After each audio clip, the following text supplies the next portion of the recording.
देखो, welcome to S N Chaudhary physics classes. Today I am going to start reflection of light. ये S N Chaudhary physics class है at B D Gurukul. आज हम reflection से start करने वाले हैं। पिछले 2 लेक्चर में हमने बेसिक्स ऑफ ऑप्टिक्स, रे क्या होता है, बीम क्या होता है, सोर्सेस ऑफ लाइट क्या है, ये छोटी छोटी बातें। मैंने ऑप्टिक्स का किसी भी पॉइंट को छोड़ा नहीं है। हर पॉइंट, यदि आपने आज तक ऑप्टिक्स नहीं पढ़ा है, फिर भी यदि मेरे इन लेक्चर को पढ़ोगे, देखोगे, तो आपको ऑप्टिक्स का मास्टर होने में कोई देर नहीं लगेगा। और इतना करने के बाद you are able to teach a student of class 8, 9, 10, 11, 12, इन सारे क्लास के बच्चे को पढ़ाने के लिए सक्षम हो जाओगे और इन सभी को आप कंसेप्ट क्लियर कर दोगे। मोस्टली यहाँ पर एक ही बार स्टार्ट कर देते हैं टेलीस्कोप से, एक ही बार स्फेरिकल सर्फ। अरे भाई, बच्चे को इंसिडेंट रे आता नहीं है, रिफ्लेक्टेड रे पता नहीं है, सोर्स क्या होता है पता नहीं है, तो वो आगे क्या पढ़ेगा? तो सर जी के सामने सिर हिलाता रहेगा। पेपर में आते हैं, वहाँ से आते हैं, सर ये बना नहीं, भूल गए। अब सर जी उसको डांटते हैं कि भाई ये भूल गए, हमने तो कंसेप्ट क्लियर। अरे कंसेप्ट क्लियर किए रहते तब ऐसी प्रॉब्लम नहीं आएगी। हम इसमें टीचर का भी कुछ गलती देते हैं, बच्चे का भी। बच्चे जल्दी जल्दी कीजिए सर, और टीचर अपना काम पूरा करने के लिए बीच बीच का टॉपिक्स करा देते हैं। मैं ऐसा नहीं चाहता हूँ। मेरा पैशन है टीचिंग, और मैं चाहता हूँ जो हर बच्चे को जो भी टॉपिक्स पढ़ाएं वो उसका मास्टर बन जाएं, तभी वो बच्चा हमसे कल आगे बढ़ेगा। Be the pole star of our education system, pole star of B D Gurukul and other institution. Pole star की तरह चमकना है आपको, तो थोड़ा मेहनत करने पड़ेंगे। और आज हम आपको रिफ्लेक्शन स्टार्ट करने वाले हैं। अब रिफ्लेक्शन का हर पॉइंट हम आपको बताएंगे। सारे पॉइंट को आप ध्यान दोगे, टाइम लगेगा, लेकिन ये परमानेंट आपके ब्रेन में छपेंगे। कंप्यूटर की तरफ ब्रेन को खोल दो और उस पर एकदम कॉपी पेस्ट मारो। अब इस आधार पर देखो, what is reflection of light. सबसे पहले इसमें पॉइंट वाइज रिफ्लेक्शन दिए हैं, तो अब आपके अलग अलग टाइप के डिफिनेशन देते हैं।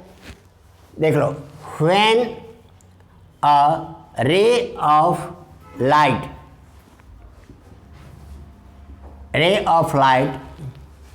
coming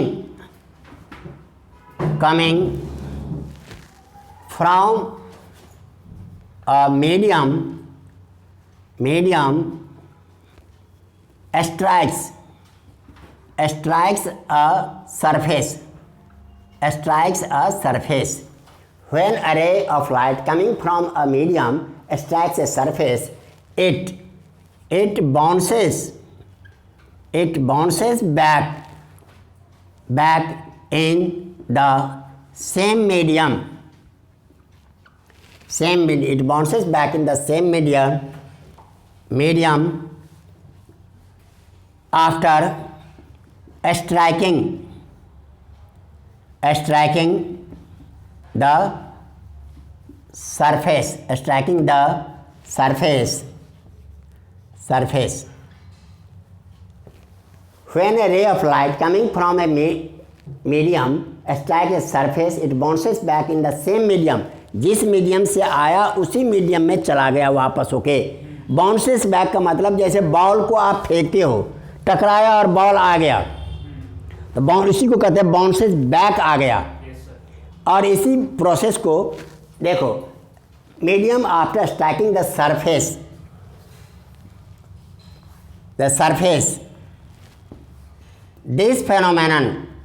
this phenomenon of light is called reflection of light. इसी फेनोमेना को हम कहते हैं रिफ्लेक्शन ऑफ लाइट। जैसे एग्जांपल देख लो बेटा, मान लो ये हमने एक सरफेस बना दिया, ये हमारा सरफेस है, और हमने ऑब्जेक्ट सब्सटेंसेस को 3 कैटेगरी में डिवाइड किए थे। ये ओपेक सरफेस है, ट्रांसपेरेंट, ट्रांसलूसेंट एंड ओपेक। ये ओपेक सरफेस है। यहाँ पर एक रे आया, टकराया, और टकरा के फिर इसी रास्ते में लौट गया, ये हमारा कहलाएगा रिफ्लेक्शन ऑफ लाइट। मान लो ये ए हैं, ये ओ हैं और ये हमने बी डाल दिया। यहाँ पर देख लो ये हो गया। इस तरह से आप रिफ्लेक्शन का डिफाइन कर सकते हो। सेकंड पॉइंट देखो, अब आपके जैसे लाइट चलते हैं तो हम इसका दूसरा डेफिनेशन भी दे सकते हैं, तीसरा डेफिनेशन भी दे सकते हैं, आपको हर तरफ से समझ में आना चाहिए। जिस मीडियम से आया टकरा के उसी में जाना चाहिए, पहला पॉइंट, और टकरा के लौट जाना चाहिए सेम मीडियम में। तो इस तरह से जो टकराहट होती है उसको हम रिफ्लेक्शन ऑफ लाइट कहते हैं। लेकिन इसमें आपने अध्ययन क्या किया, पढ़ा क्या, रास्ता बदल लिया, समझे ना। अब यहाँ लिखते हैं व्हेन, देखो when a ray of light, एक ही पैटर्न से लिखता हूँ बेटा जो लर्न हो जाएगा। When a ray of light strikes a surface, strike a surface, it changes its path, इन्होंने अपना रास्ता बदल लिया। it changes its path without the change of medium, without change of medium, इन्होंने मीडियम नहीं बदला, केवल रास्ता बदल लिया। When a ray of light strike a surface it changes its path without the change of medium. This phenomenon is called reflection of light। इस तरह से कुछ बुक में ऐसे भी डिफिनीशन दे देते हैं भाई। आ गया बात समझ में। अब आपके रिफ्लेक्शन जैसे ये देख लिए, यहाँ पर देख लो इन्होंने रास्ता बदल लिया, ये लाइट इधर जाना चाहिए, बदल लिया। अब आपको कभी कभी पूछ लेंगे, आगे हम नोट कराएंगे, कितने एंगल से रास्ता बदल लिया भाई। हाँ नहीं, जितने में आया उसी पर चला गया, उसका भी है, बताएंगे अभी। देखो यहाँ तक तो आपने ये लिख लिया, मेरे ख्याल से रिफ्लेक्शन समझ में आ गया होगा। अब रिफ्लेक्शन के बारे में जैसे डायग्राम बनाए हैं, अब इस डायग्राम का इन्फॉर्मेशन सीखो। थर्ड पॉइंट में आप आ जाओ। इसमें हम आपको इस डायग्राम का टोटल इन्फॉर्मेशन आपको बता रहे हैं।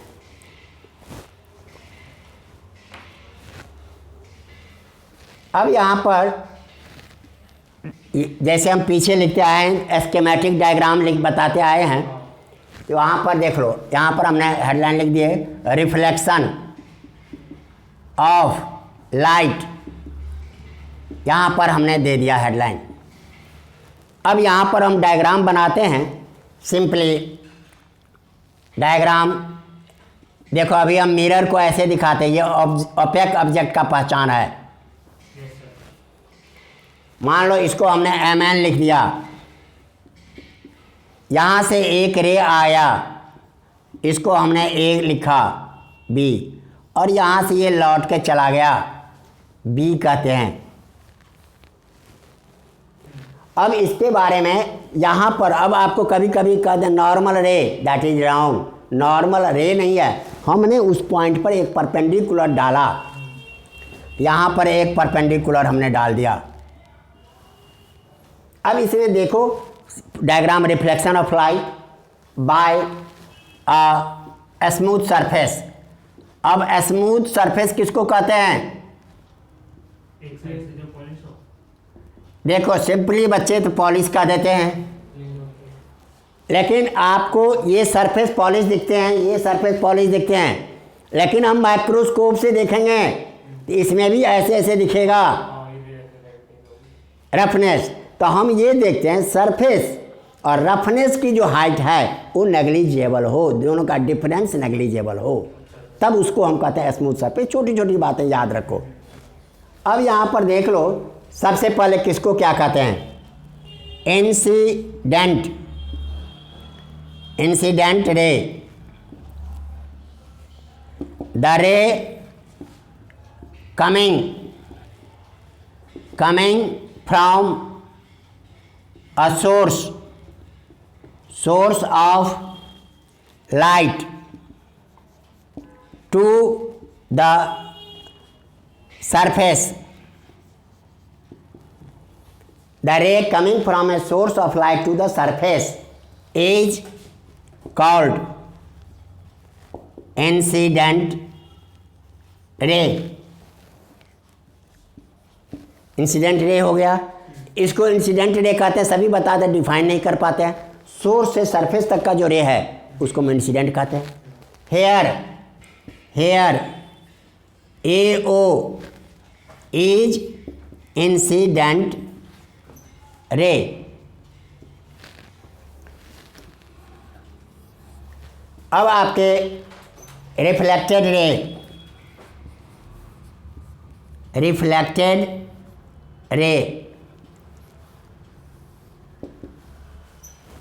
अब जो सरफेस से टकरा के लौटते हैं, द रे after striking the surface coming from surface, the रे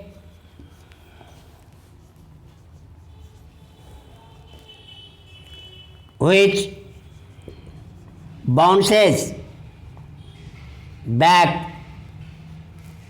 the ray which bounces back from the surface after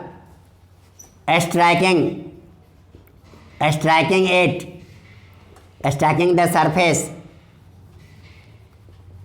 is called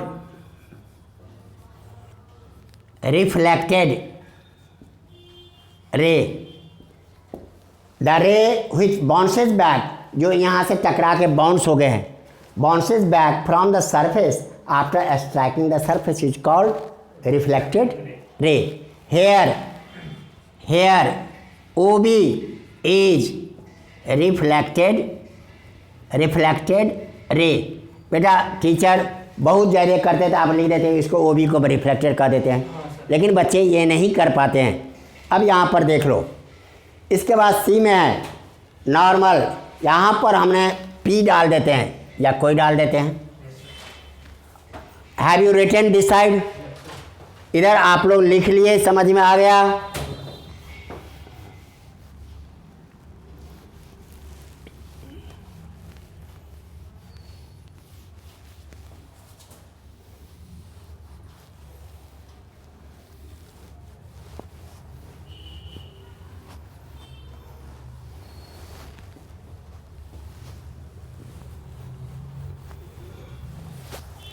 अब आपके सी पॉइंट देखो, ये है normal.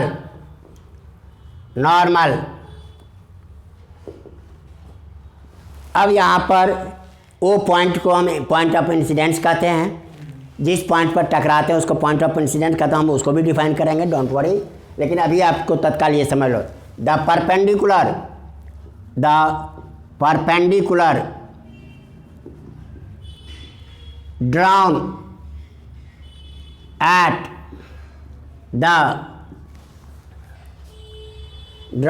the point of incidence is called normal, is called the normal। इसको हम normal कहते हैं। देखो बेटा, हमने थोड़ा स्पेस बचाने के चक्कर में सीट में लिख दिए, आप पेपर में हेडलाइन के नीचे से शुरू करना। The perpendicular drawn at the point of incidence called normal. Here OP is normal, यहाँ पर ओपी हमारा क्या है? नॉर्मल है। अब डी पॉइंट में आ जाओ, नया वर्ड हमने क्या यूज कर दिया? Point of incidence. अब आपके देख लो, point of incidence, the point at the surface where the incident ray incident ray falls या strikes is called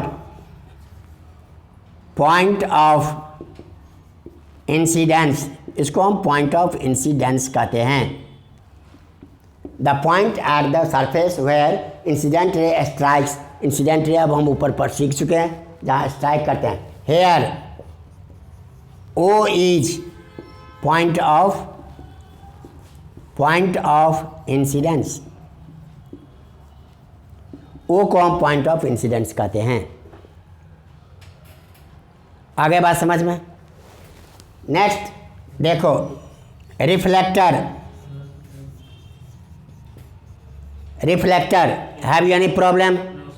reflector the surface.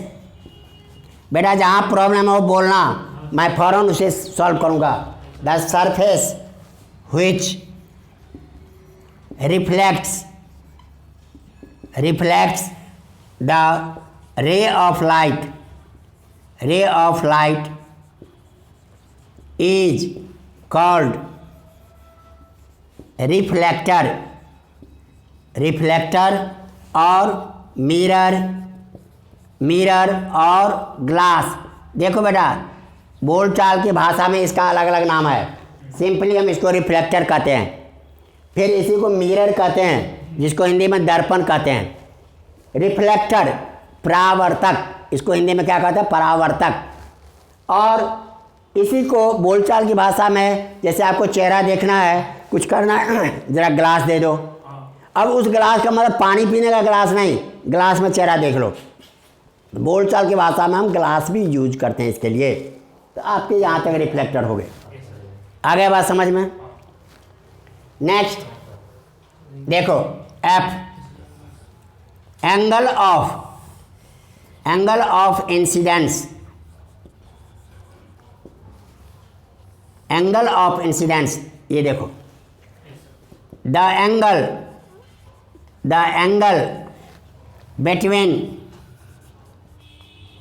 between incident ray and the normal is called angle of incidence। Angle of incidence इधर note कर ले बेटा आप लोग।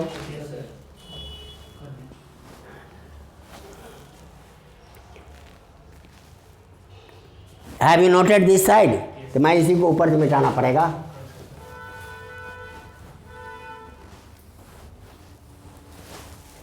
Hair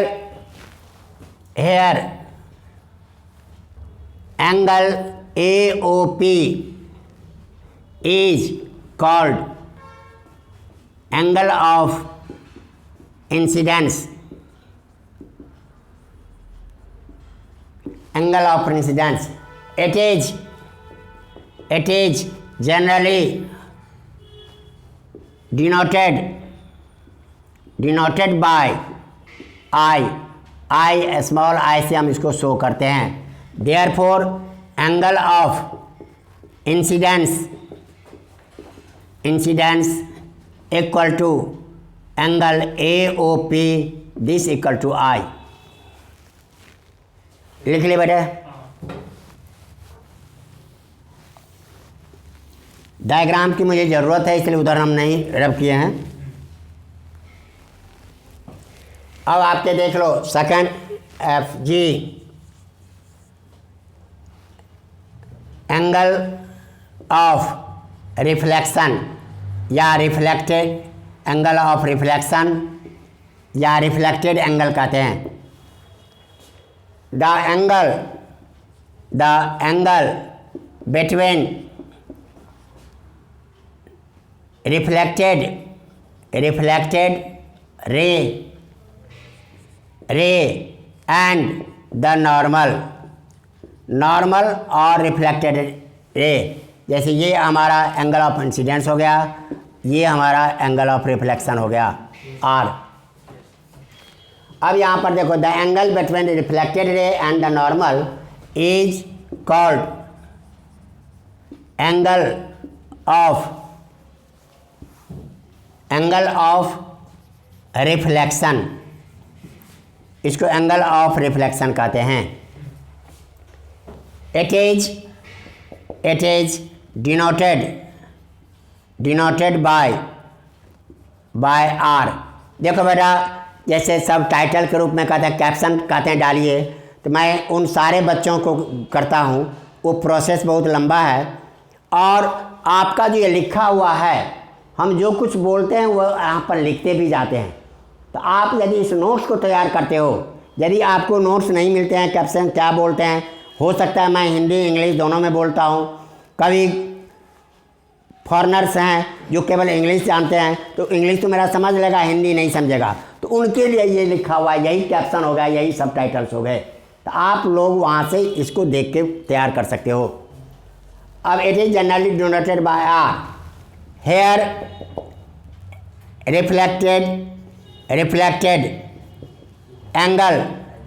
reflected angle equal to angle BOP, that is R। इसको angle of reflection कहते हैं और हम इस तरह से लिखते हैं।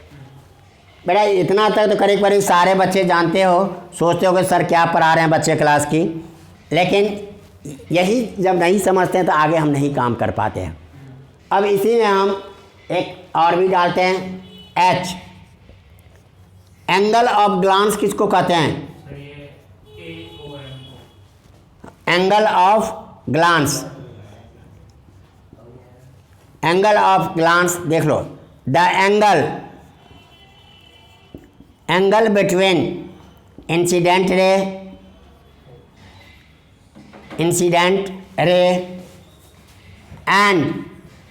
and the surface and the reflector, or the angle between reflected ray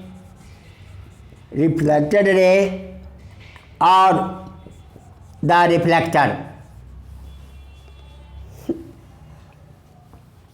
and the reflector, or the angle between reflected ray and the reflector is called angle of glance। इसको हम एंगल ऑफ ग्लांस कहते हैं। It is denoted by theta. एक point, दूसरा point देख लो, angle of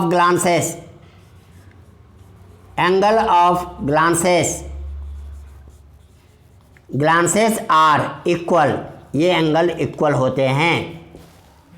ऊपर आप लोगों ने लिख लिया बेटा, तो अब आपके देख लो, थोड़ा सा और बच गया इसमें। अब angle of glance are equal, therefore angle of glance equal to angle AOM equal to angle BON, this equal to theta. इधर वाले एंगल को हम एंगल ऑफ ग्लांस कहते हैं ये, और ये दोनों तरफ थीटा ही होता है। इसको प्रूव करने के लिए प्रूव भी कर सकते हो, ये दोनों एंगल आगे चल के हम बताएंगे इक्वल होते हैं। भाई टोटल 180 में से इसको माइनस कर दो, बस इधर से 90 में से ये माइनस किए, 90 में से ये माइनस किए, दोनों इक्वल आ जाएंगे। एंगल ऑफ ग्लांसेस यहाँ तक हो गए। Have you noted this side? ये थर्ड पॉइंट था reflection of light by smooth surface की। अब आपके यदि यहाँ तक ओके हैं, now I am going to explain fourth point, that is kinds of reflection. Reflection कितने टाइप के होते हैं बताओ सौरभ, पता है आपको? नहीं पता है? आपको पता है? कौन? शायद नहीं, आपको कंफर्म पता है? देखो यहाँ पर देखो, reflection yes, reflection is of two types, ये दो तरह से होते हैं। पहला regular regular reflection, regular reflection. दूसरा कहते हैं इरेगुलर इरेगुलर और डिफ्यूज, इसी को डिफ्यूज भी कहते हैं, डिफ्यूज रिफ्लेक्शन। अब आपके जब यहाँ ये देख लिए ये दो तरह के होते हैं। अब यहाँ पर इसके बारे में थोड़ा बहुत देख लो। A regular regular reflection, the reflection by a smooth surface, reflection by a smooth surface is called regular reflection। इसकी स्मूथ सरफेस, इसकी पहचान क्या है? यदि इसका पहचान बताना चाहते हो तो पॉइंट बना देते हैं। The reflection bye smooth surface called regular reflection. Second पहचान ये है, when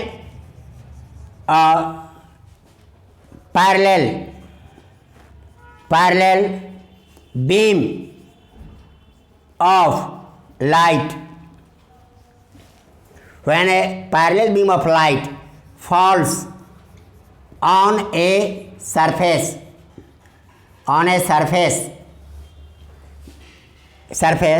reflected rays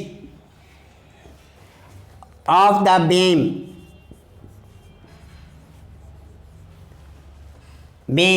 are also parallel।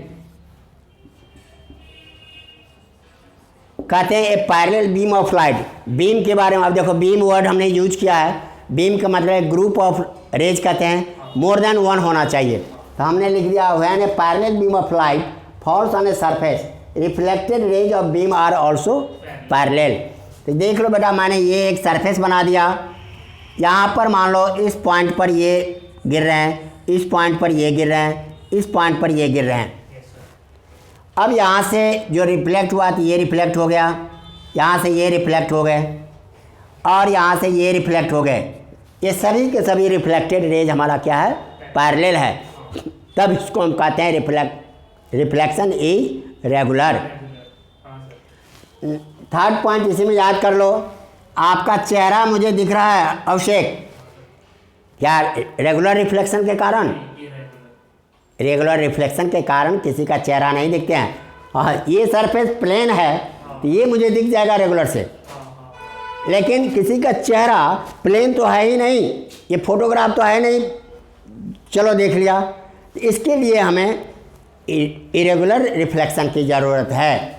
यहाँ पर हम लिख देते हैं नेक्स्ट पॉइंट में, बी में आ जाओ। इरेगुलर और इसी को कहते हैं डिफ्यूज रिफ्लेक्शन। इरेगुलर और diffuse reflection. The reflection by और रफ सरफेस का बताए। जैसे ये प्लेन है तो इस पर कई सारे एटम मॉलिक्यूल्स होंगे, वो आपको वैसे प्लेन दिखते हैं। तो इनकी सरफेस की और वो बीच का उसका जो हाइट है पिक्स का, पार्टिकल्स के पिक का, वो दोनों नेग्लिजिबल है, दोनों का डिफरेंस जीरो है, तब उसको हम स्मूथ सरफेस कहते हैं। यहाँ पर reflection by rough surface is called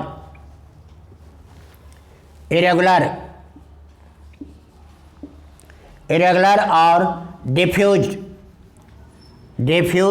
reflection.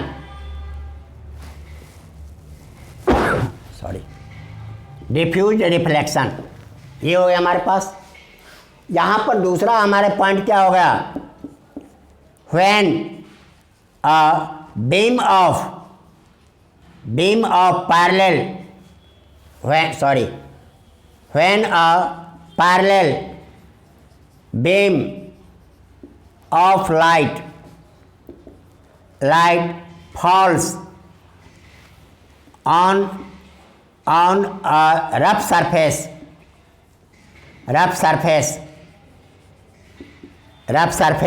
where diffuse reflection occurs कहते हैं surface reflected rays of the beam are not parallel। तो रिफ्लेक्टेड रेज जो होगा वो पैरेलल नहीं होगा। अब यहाँ पर सिंपली हम दिखा दें हैं, मान लो इस तरह से हमने एक सरफेस बना दिया, यहाँ से पैरेलल बीम आ रहे हैं, देख लो एक तो बीम इधर से आ गया, दूसरा बीम यहाँ टकराया, तीसरा बीम यहाँ टकराया, ये पैरेलल बीम है। अब इसका रिफ्लेक्शन यहाँ से इधर होगा, इसका रिफ्लेक्शन इधर होगा, इसका रिफ्लेक्शन इधर होगा, ये रिफ्लेक्टेड रेज हैं। अब आपके इसमें से कोई भी पैरेलल नहीं है, इसका मतलब इसको डिफ्यूज कहते हैं। जितने भी ऑब्जेक्ट हमारे सराउंडिंग में हैं वो इसी के कारण दिखाई पड़ते हैं कि कोई भी ऑब्जेक्ट प्लेन पैरेलल नहीं है। यहाँ पर इसलिए लिख देते हैं third point, the objects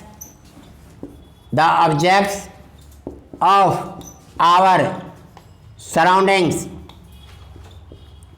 surroundings are visible due to diffused reflection। अब इसी को बेटा डिफ्यूज रिफ्लेक्शन चॉइस बना दिया। अब आपको चॉइस बना देंगे, objects are visible due to, नीचे में diffuse reflection, regular reflection, both, none. अब इस तरह के चॉइस बना देते हैं, जो आजकल मल्टीपल चॉइस कहते हैं, that is known as applied physics. आपने जो पढ़ा उसमें आपने सीखा क्या, वो सीखा क्या उसी को क्वेश्चन बना दो ऑब्जेक्टिव। अब बेटा यू ऑल नो, आप लोग मुझे शुरू से जानते हो, मैं ये ना तो मेरे पास इसका नोट्स है, न लिखा हुआ है, न कुछ होता है, मैं उसी समय बनाता हूँ, उसी समय लिखता हूँ। कंसेप्ट आपका क्लियर होना चाहिए, और उस पर आने से क्या फ़ायदा जब बच्चे समझ नहीं पाए, तो इसलिए मैंने ये दिए हैं। अब इसी के ऊपर जो छोटे छोटे ऑब्जेक्टिव क्वेश्चन बना देते हैं, कहते हैं मल्टीपल चॉइस है। भाई ये मल्टीपल चॉइस भी है, बिना सॉल्यूशन के नहीं आते हैं। आपको इसी में इतने सारे क्वेश्चन दिए। अब इसमें यदि आप चाहते हो तो थोड़ा सा मैं असाइनमेंट भी इसमें नोट कर देता हूँ, इसमें से क्या क्या आ सकते हैं, क्वेश्चन कैसे बनते हैं, तो वो क्वेश्चन भी मैं हैंड टू हैंड फौरन बना देता हूँ। Have you written this side?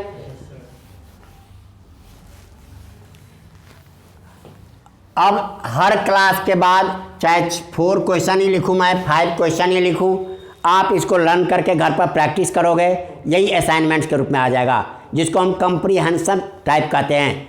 अब यहाँ पर स्कूल में हेड जो होते हैं स्कूल के, मैडम आप फटाफट, सर आप फटाफट कोर्स ख़त्म करो, बच्चे समझे चाहे नहीं समझे। बेटा यदि A1 क्लास की टीचिंग किया जाएगा तो एक पैराग्राफ समझाए, उस पर कितने टाइप के क्वेश्चंस बन सकते हैं, आपको ये आना चाहिए। और ये क्वेश्चन जब बनाने आ गया तो इसका आंसर भी करने आ जाएगा। इसलिए इन बातों को ज़रा ध्यान से देखो। अब यहीं पर हम लिख देते हैं असाइनमेंट्स, इसी के ऊपर असाइनमेंट्स दे देते हैं। देखो अब क्या क्या इसमें हम क्वेश्चन डाल सकते हैं। अब आपके देख लो, पहला question number 1, define the following. अब आपको इसमें कहेंगे डिफाइन द फॉलोइंग्स। इसमें अब उतने सारे हम बताए हैं तो 2-4 हम क्वेश्चन डाल देते हैं। पहला रिफ्लेक्शन, दूसरा ग्लांसिंग एंगल, तीसरा डिफ्यूज रिफ्लेक्शन। सारा क्वेश्चन तो बेटा हम नहीं लिखेंगे, लेकिन कुछ क्वेश्चन हम आपको दिखा दिए, इस तरह से लिखते हैं। सेकंड क्वेश्चन इसी में देख लो, question number 2, what is the relation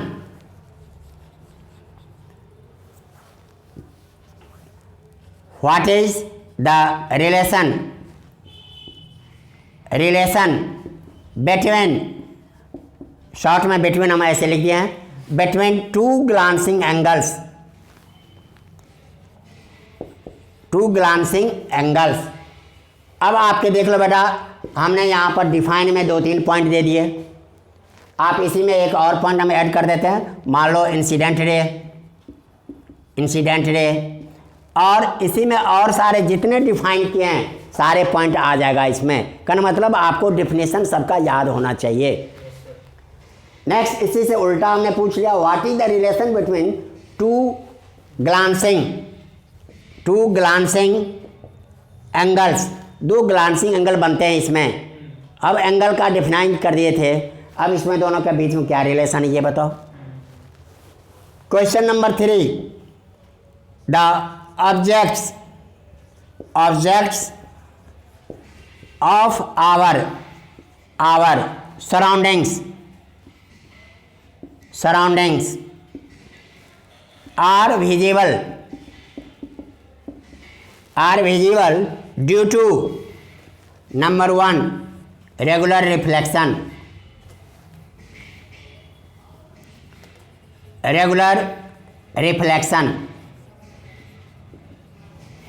B diffused reflection,